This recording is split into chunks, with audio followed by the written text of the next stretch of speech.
वक्रतुंड महाकाय कोटि सूर्य समप्रभा निर्विघ्नं कुरु मे देव सर्वकार्येषु सर्वदा।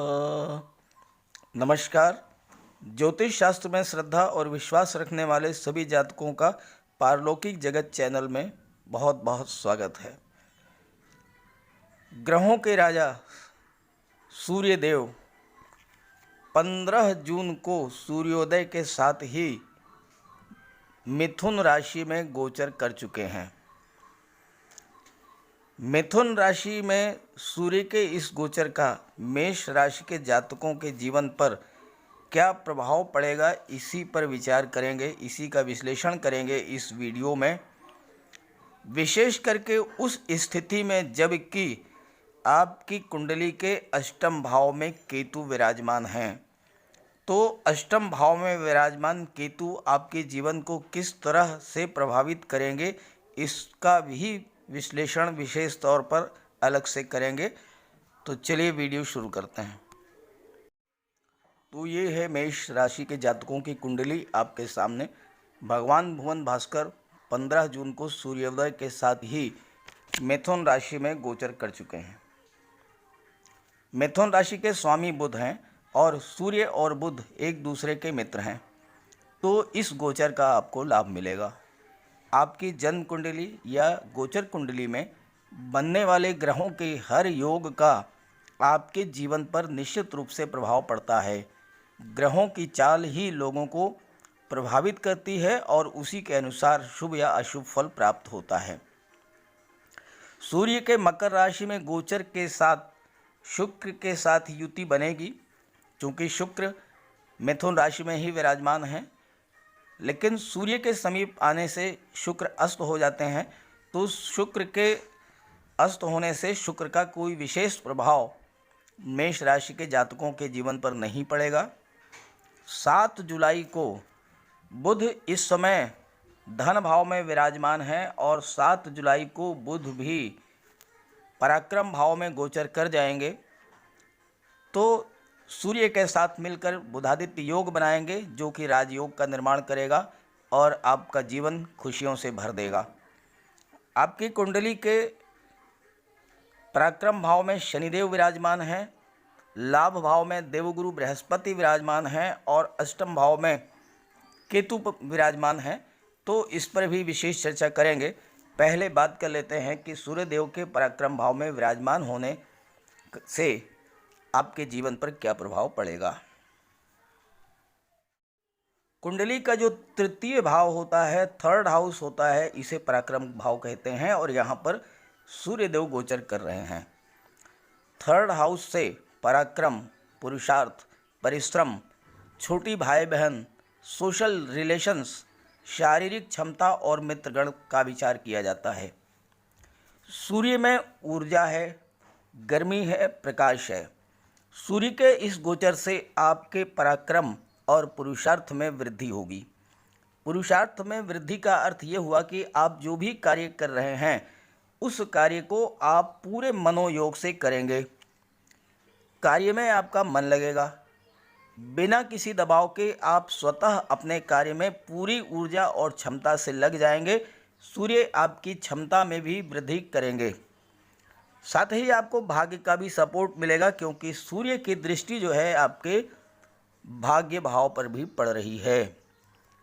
इसका परिणाम ये होगा कि आप जो भी कार्य करेंगे उसमें आपको सफलता मिलेगी। सफलता मिलेगी तो धन लाभ होगा, धन लाभ होगा तो मान सम्मान, पद प्रतिष्ठा में वृद्धि होगी और आप में आपका आत्मविश्वास बढ़ेगा, समाज में आपके मान सम्मान में वृद्धि होगी। अगर आप विद्यार्थी हैं तो पढ़ाई में मन लगेगा, सफलता मिलेगी। प्रतियोगी परीक्षाओं की तैयारी कर रहे हैं तो उसमें सफलता मिलेगी। व्यापारी हैं तो व्यापार में आपका मन लगेगा, व्यापार में सफलता मिलेगी।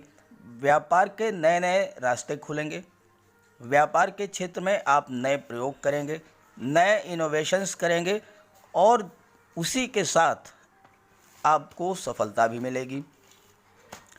थर्ड हाउस में सूर्य के गोचर से आपके सोशल रिलेशंस का दायरा बढ़ेगा।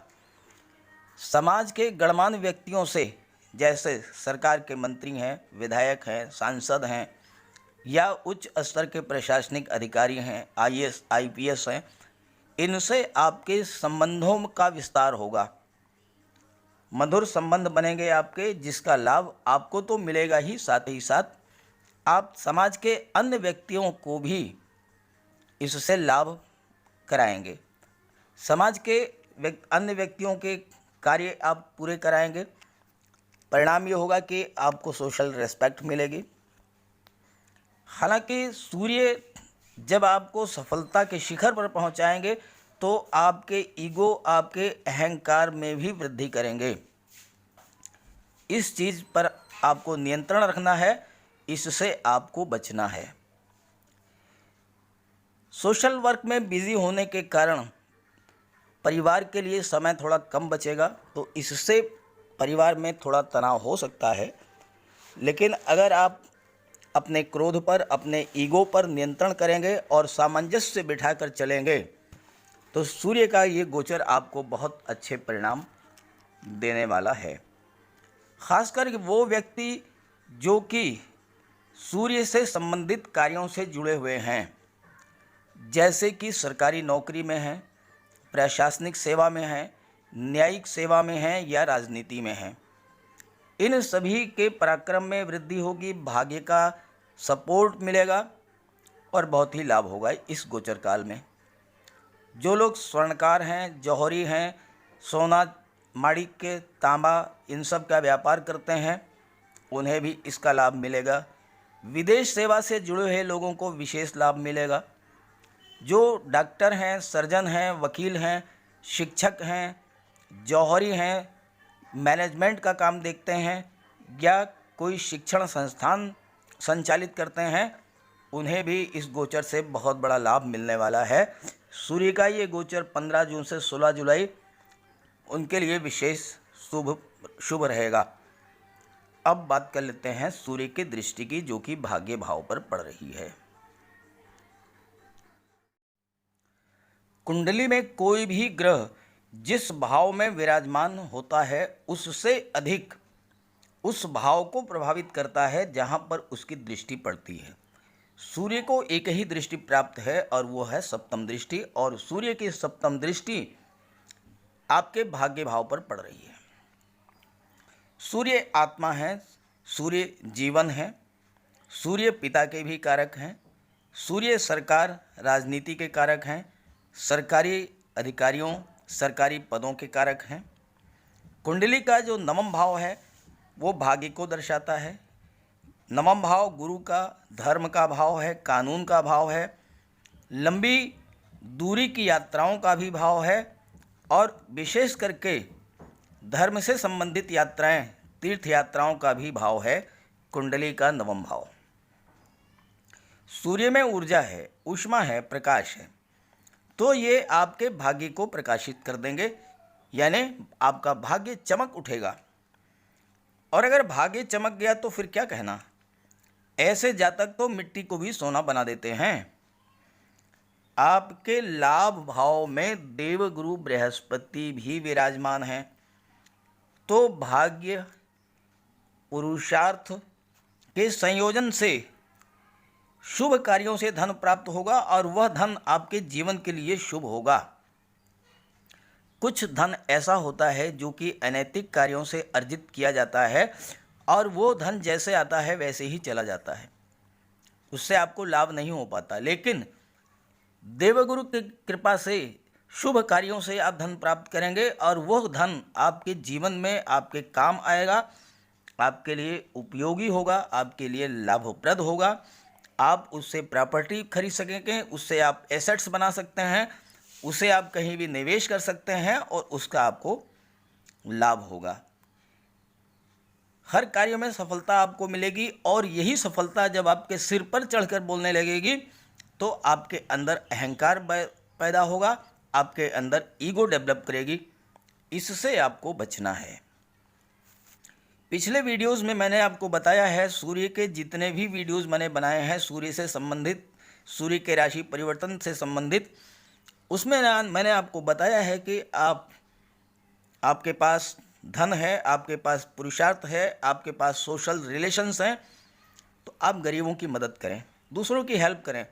जितना ज़्यादा आप दूसरों की मदद करेंगे, जितना ज़्यादा आप गरीबों की हेल्प करेंगे, उतना ही सूर्य आपकी हेल्प करेंगे।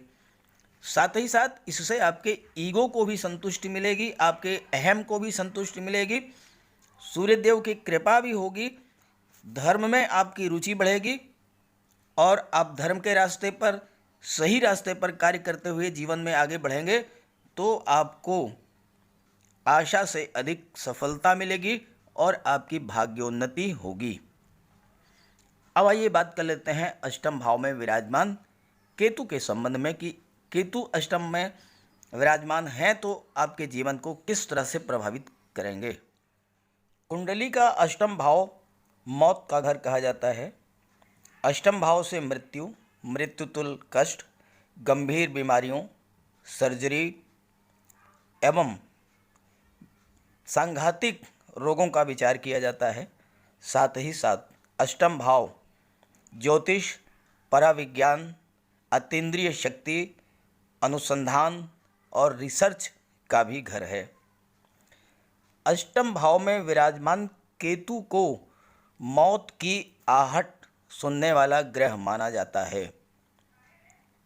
कहने का तात्पर्य यह है कि केतु अगर आपकी कुंडली के अष्टम भाव में विराजमान है तो आपकी अतीन्द्रिय शक्ति, आपकी इंट्यूशन पावर, आपकी पूर्वाभास क्षमता इतना ज़्यादा बढ़ा देंगे कि आप आने वाली अनिष्ट की जानकारी, अनिष्ट की आहट आपको मिल जाएगी। आने वाली घटनाओं का पूर्वाभास आपको हो जाएगा, आप उससे सुरक्षित रहेंगे।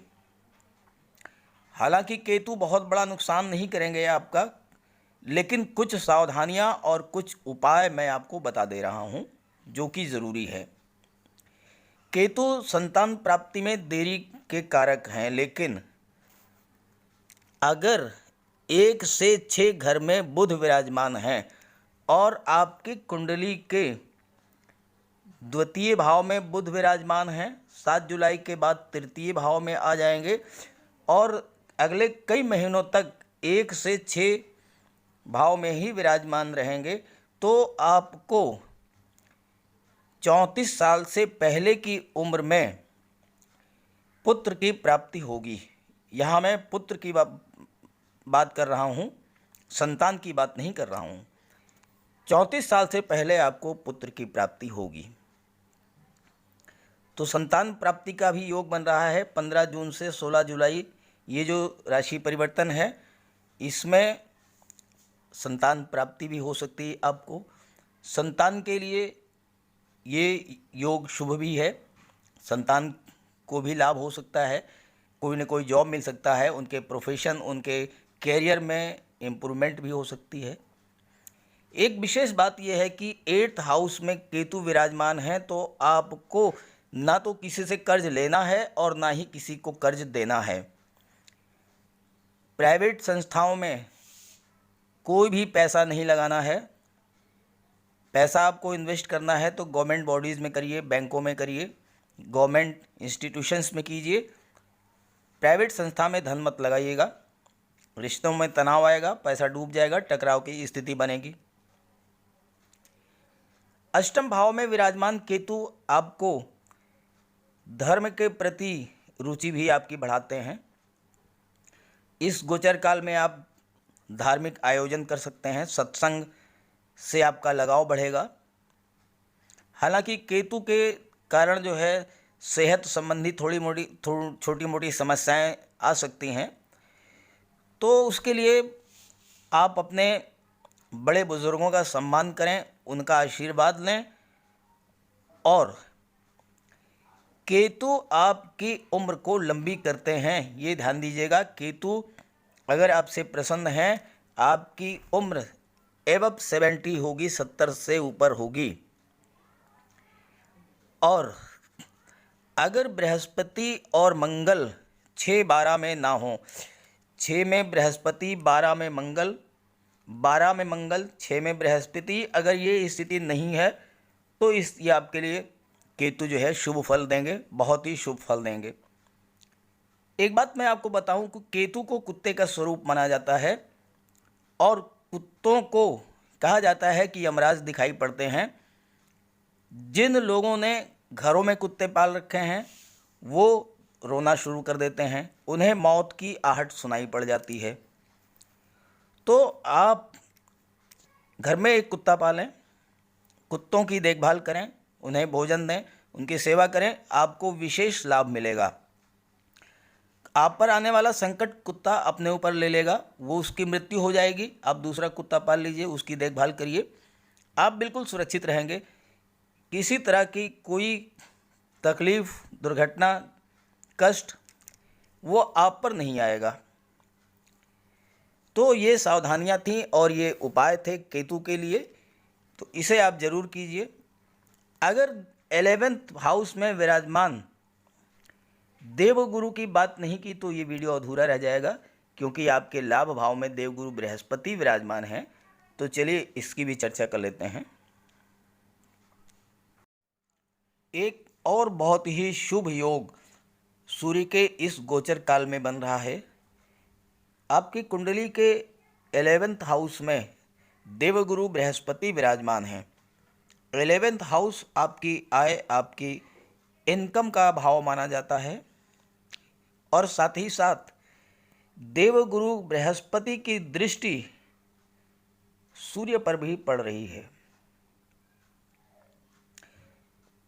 सूर्य आत्मा, बल, तेज, साहस और पराक्रम के कारक हैं। बृहस्पति ज्ञान, धन, विवेक, संतान, मान सम्मान, उच्च पद, प्रशासन, धर्म और सत्कर्म के कारक हैं। जैसा कि मैंने अभी आपको थोड़ी देर पहले बताया है कि 15 जून से 16 जुलाई का ये जो गोचर है, ये पुत्र प्राप्ति के लिए बहुत ही बेहतर संयोग है, बहुत ही बेहतर योग है। अष्टम भाव में केतु पुत्र की प्राप्ति के लिए, नर संतान की प्राप्ति के लिए बहुत ही बेहतर योग बना रहे हैं। और देवगुरु बृहस्पति तो संतान के कारक हैं ही और बहुत ही शुभ स्थिति में है, तो संतान प्राप्ति का भी ये बहुत ही बेहतर योग है। गोचर में सूर्य पर देवगुरु बृहस्पति की दृष्टि पड़ने से निश्चित रूप से आपके ज्ञान, बुद्धि, विवेक में वृद्धि होगी, जीवन में सफलता प्राप्त होगी, उच्च पद के योग बन रहे हैं, विवाह या संतान का भी योग बनेगा। ये कारक, आपकी प्रवृत्ति धार्मिक होगी और आप सफलता के मार्ग पर आगे बढ़ते जाएंगे। और सबसे बड़ी बात, आप जो है धर्म के मार्ग पर चलकर धन कमाएंगे और ये धन शुभ होगा आपके लिए, आपके काम आएगा। खास करके वो लोग जो कि शिक्षक हैं, वकील हैं, मजिस्ट्रेट हैं, कचहरी के कर्मचारी हैं या बैंकिंग से, फाइनेंस से, इकोनॉमिक्स से जुड़े हुए कार्यों को करते हैं, उनके लिए ये गोचर विशेष रूप से शुभ है। जो लोग शिक्षण का कार्य करते हैं, कोचिंग इंस्टीट्यूट चलाते हैं, लाइब्रेरी या कोई भी स्कूल कॉलेज चलाते हैं, उनके लिए भी ये गोचर बहुत ही शुभ है। और साथ ही साथ देवगुरु बृहस्पति के 11th हाउस में विराजमान होने से जो लोग पीले पदार्थों का व्यापार करते हैं, सोना है, आभूषण है, या ब्याज बट्टा शेयर मार्केट का काम करते हैं, या वस्त्र, लकड़ी, फल, मिठाई, घी, तेल, किराना, सूद ब्याज का काम करते हैं, उन सभी के लिए बृहस्पति का 11th हाउस में विराजमान होना उनके कार्य, उनके व्यवसाय, उनके व्यापार में अत्यधिक प्रगति होगी, अत्यधिक लाभ होगा और धर्म के रास्ते से धन प्राप्त होगा, जो कि आपके जीवन के लिए अत्यंत शुभ होगा और उसे आप अपने जीवन में अच्छे कार्यों के लिए उपयोग करेंगे। तो इस तरह से मेष राशि के जातकों के लिए सूर्य के इस गोचर का संपूर्ण विश्लेषण मैंने कर दिया है। आपको ये जानकारी अगर अच्छी लग रही हो तो अपने साथियों को ज़रूर शेयर कर दीजिएगा। सभी ग्रहों की शुभ दृष्टि, कृपा दृष्टि आप पर बनी रहे, इसी भावना, इसी कामना के साथ आप सभी को बहुत बहुत धन्यवाद। नमस्कार।